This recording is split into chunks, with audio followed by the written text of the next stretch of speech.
Hello everyone, this is Max from MediaSearchProgram. I have my social links down below or on the screen.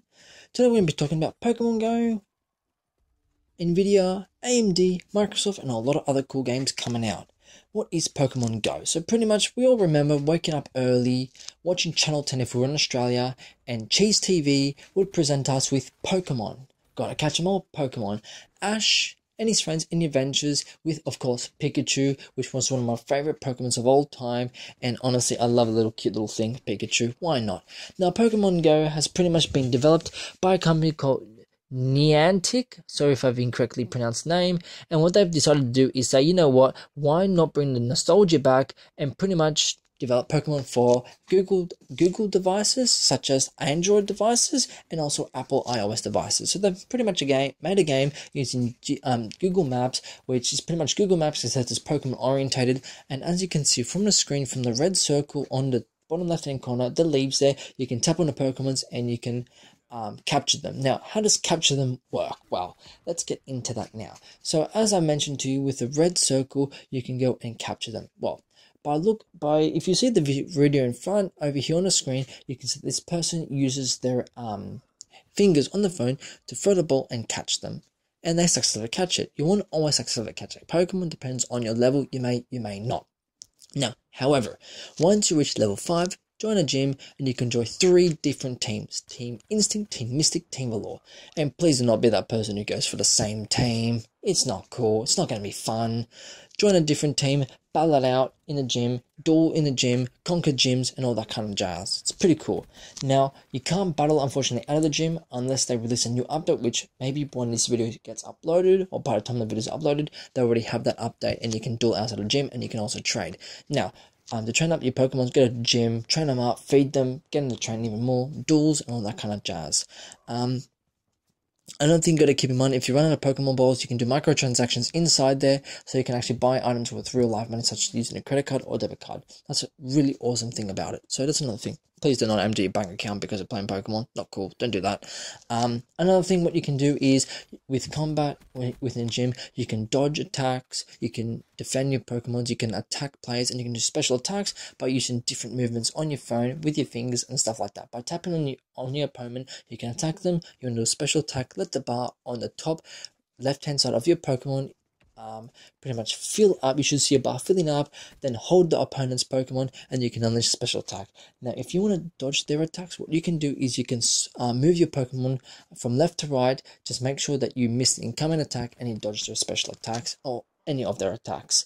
Now, coming future updates will pretty much be more power efficiency to the phone, so you don't have to go buy out the whole shop full of portable phone chargers. Please do not do that. Other cool things will be trading Pokemons and doing this at the gym, and some other really awesome cool stuff. So definitely be checking that out for more information, and of course updates that are going to be in the near future. Now, if you're looking for trying to find Pokemons in different locations, you can go to Gotta Catch 'Em All, which is a map that you can find Pokemons. Depends on your geographic location. Just make sure that it's in the correct country you selected, and also make sure and check out Poke Mapper, where you can actually go and find Pokemons around the world, and they have like not the best up-to-date tracking, but they have decent, pretty good tracking. Another thing as well that I've got to mention as well, if you can't get in your country, which I have a list here of specific countries, or maybe they've updated it, so that information, there's plenty more information about their list of possible countries. You can also download an offline APK file for the Android phone devices, and you can actually pretty much run it off your phone if it's not available in your country. So iOS and Android device. Now, moving on to storage. Now, you're probably thinking, well, what's so special about storage? Now, storage, we have the Samsung Evo 850 SSD, which is 4 terabytes. Now, it's pretty much apparently the first SSD to have 4 terabytes. It's going to be about $1,500. The technical specifications will be it's going to have an endurance of around about 300 terabytes. So what does that mean? So endurance is pretty much the number of times you can write data to a cell before it fails and data corruption can occur. So if you've got an endurance of about 300 terabytes, it means that you can pretty much read, you can write, you can pretty much program/erase 300 terabytes worth of cycles. So if you get 299 terabytes of data written into it over the space of time. Once it reaches 300, it pretty much die. But that's not always the case. It depends on situations. The test has a reveal that you can do a bit more, but it depends on the case. Now, it's going to have 5 years warranty, which is pretty cool. Sequential read of 540 megabits per second, sequential write of 520 megabytes per second, sequential write non-turbo 500 megabytes per second. So it's pretty damn cool. Now, just little tip for all of you out there who are interested in getting an SSD. Samsung has released a statement over here, pretty much just saying that even though it's $1,500, I'm not sure if it's Samsung who released this or somebody else, so just to keep in mind that this statement could be true or not true. I apologize for that. Pretty much saying that the 2 terabyte Samsung 850 would look a bit better since it only costs $699, which is $700. So get 2 of those, put them into RAID configuration if you can. $1,400, you get 4 terabytes. You pretty much save $100 from buying 1 drive, and you're pretty much happy as Larry. That's pretty much what I could say there for you. So that's pretty darn worth it. Now, on other news, Nvidia has released the GTX 1060, and they pretty much say we're going to kill AMD. In a nutshell. So it's pretty much the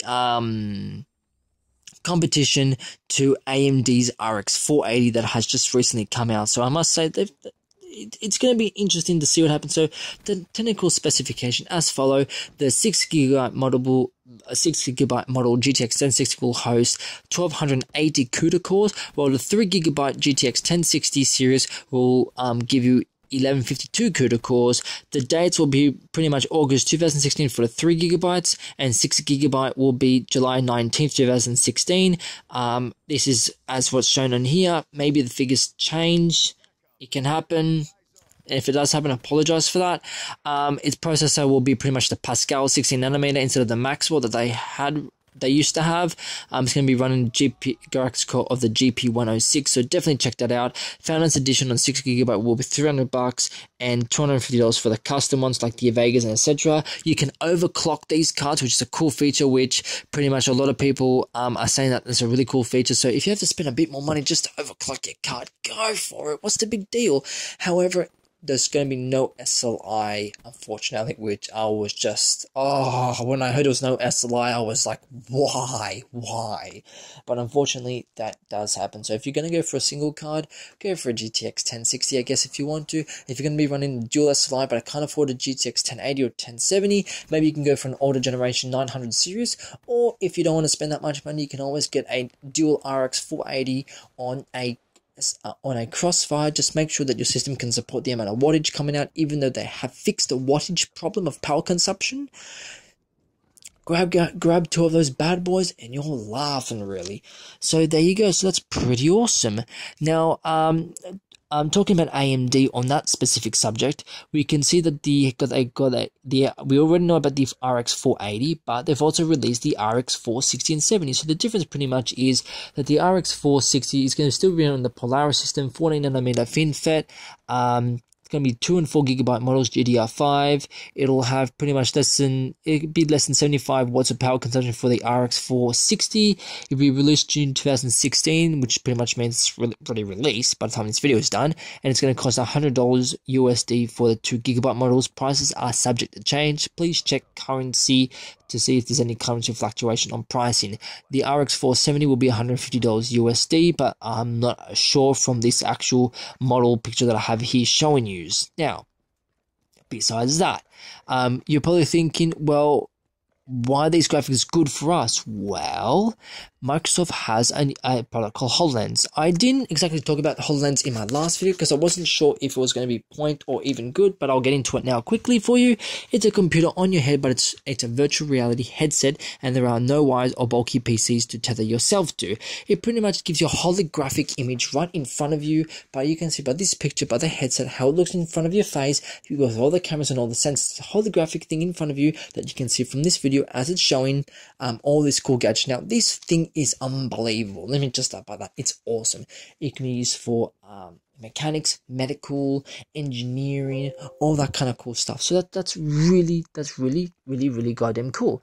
Now, a really good thing about this is if you're going to do uni, you're going to do TAFE, which is awesome, and all that kind of cool stuff. All these schools are awesome. really good, except you're gonna have the fast internet. You're gonna need fast internet. So I have at the moment in Australia cable internet from Telstra. It runs pretty awesome. It's pretty reliable to a degree. I can't complain too much, so that's gonna be awesome. Now, if you're gonna be, I'm not gonna name the ISPs due to legal reasons, but if you're with one of those dodgy ISPs, this will not be suitable for you. You'll need fast internet for this, unfortunately, so that's a bit of a drawback. But besides that, Microsoft has done a fantastic job, so congratulations to Microsoft, and hopefully what you see in the video can be actually given in real life. Now, micro SD card to UFS. So you're probably thinking, well, what's this micro SD card in UFS story? So Samsung said, you know what we're gonna do? We don't need the micro SD card. We're gonna go with UFS. So UFS is Universal Flash Storage. It's a common flash storage specification for digital cameras, mobile phones, and consumer electronics devices. So what does that mean? Out with the old, in with the new, pretty much. So it's gonna be 4 different models, as you can see, and pretty much. They're going to be the same size as traditional SD card, micro SD card.